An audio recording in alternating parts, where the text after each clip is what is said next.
बच्चों, आज हम कक्षा 5 की हिंदी व्याकरण का पाठ 8 विशेषण पढ़ेंगे और समझेंगे। आज हम विशेषण के बारे में जानेंगे कि विशेषण क्या है और विशेषण किसे कहते हैं। इस चित्र द्वारा हम जानेंगे कि विशेषण का कैसे और कहाँ पर प्रयोग किया जाता है। सोहन के पास एक आम का बगीचा है। उसके बारे में वह अपने मित्र को बता रहा है कि मेरा बगीचा बहुत बड़ा है, उसमें 50 आम के पेड़ हैं। पेड़ों पर रसीले आम लगते हैं।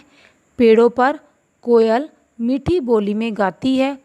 कच्चे आमों का रंग हरा होता है और पकने पर वे पीले हो जाते हैं। आम बेचकर मैं बहुत रुपए कमाता हूँ। बच्चों, इन वाक्यों में रंगीन शब्दों पर ध्यान दें। ये शब्द संज्ञा या सर्वनाम शब्दों के बारे में यह बता रहे हैं कि वे कैसे हैं और कितने हैं। जैसे बगीचा कैसा है? बड़ा। पेड़ कितने हैं? 50। आम कैसे हैं? कच्चे, पके, हरे, पीले, रसीले। रुपए कितने हैं? बहुत। कोयल की बोली कैसी है? मीठी। ये सभी शब्द संज्ञा व सर्वनाम शब्दों की विशेषता यानी कोई विशेष बात बता रहे हैं। ऐसे शब्दों को विशेषण कहा जाता है। विशेषण की परिभाषा: जो शब्द संज्ञा या सर्वनाम की विशेषता बताते हैं वे विशेषण कहलाते हैं। जैसे आकाश बहुत दुर्बल है। इस वाक्य में दुर्बल शब्द विशेषण है।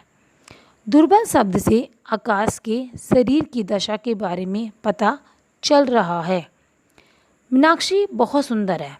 इस वाक्य में सुंदर शब्द विशेषण है। सुंदर शब्द से मीनाक्षी के रंग रूप की विशेषता का पता चल रहा है। 4 मीटर कपड़ा दो। इस वाक्य में 4 मीटर शब्द विशेषण है। 4 मीटर शब्द से कपड़े के माप का पता चल रहा है। रंग बिरंगी तितलियां उड़ रही हैं। इस वाक्य में रंग बिरंगी शब्द विशेषण है। रंग बिरंगी शब्द तितली के रंग रूप की विशेषता बता रहा है। विशेषण के भेद: हिंदी भाषा में विशेषण के 4 भेद हैं। नंबर 1 गुणवाचक विशेषण, नंबर 2 संख्यावाचक विशेषण, नंबर 3 परिमाणवाचक विशेषण, नंबर 4 सर्वनामिक या संकेतवाचक विशेषण।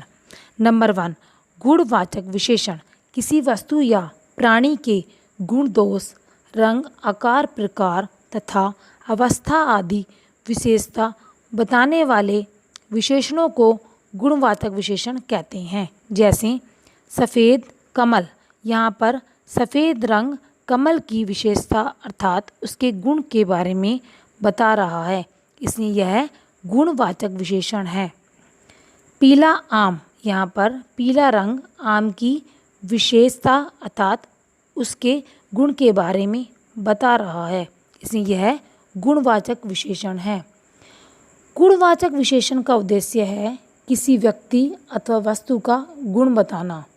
यहाँ पर गुण का तात्पर्य है किसी भी व्यक्ति या वस्तु विशेष की स्थिति का ज्ञान कराना। नंबर 2 परिमाणवाचक विशेषण जिस विशेषण शब्द से संज्ञा या सर्वनाम के मापतोल का ज्ञान हो उसे परिमाणवाचक विशेषण कहते हैं।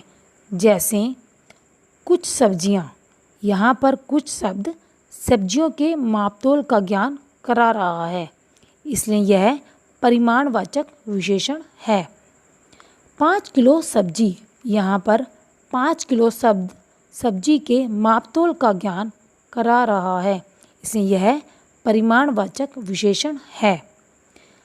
नंबर 3 संख्यावाचक विशेषण जो शब्द किसी संज्ञा अथवा सर्वनाम की संख्या संबंधी विशेषता का बोध कराए उसे संख्यावाचक विशेषण कहते हैं। जैसे एक लड़की, यहाँ पर एक शब्द लड़की की संख्या संबंधी विशेषता का बोध करा रहा है, इसलिए यह संख्यावाचक विशेषण है। कुछ फूल, यहाँ कुछ शब्द फूल की संख्या संबंधी विशेषता का बोध करा रहा है, इसलिए यह संख्यावाचक विशेषण है। नंबर 4, सर्वनामिक विशेषण। जो सर्वनाम संज्ञा शब्द के पहले आकर उसकी विशेषता बताते हैं उन्हें सर्वनामिक विशेषण कहते हैं। जैसे यह गाय मेरी है, यह घर मेरा है। इन दोनों वाक्यों में सर्वनाम संज्ञा शब्द के पहले आकर उसकी विशेषता बता रहा है, इसलिए यह सर्वनामिक विशेषण है। धन्यवाद।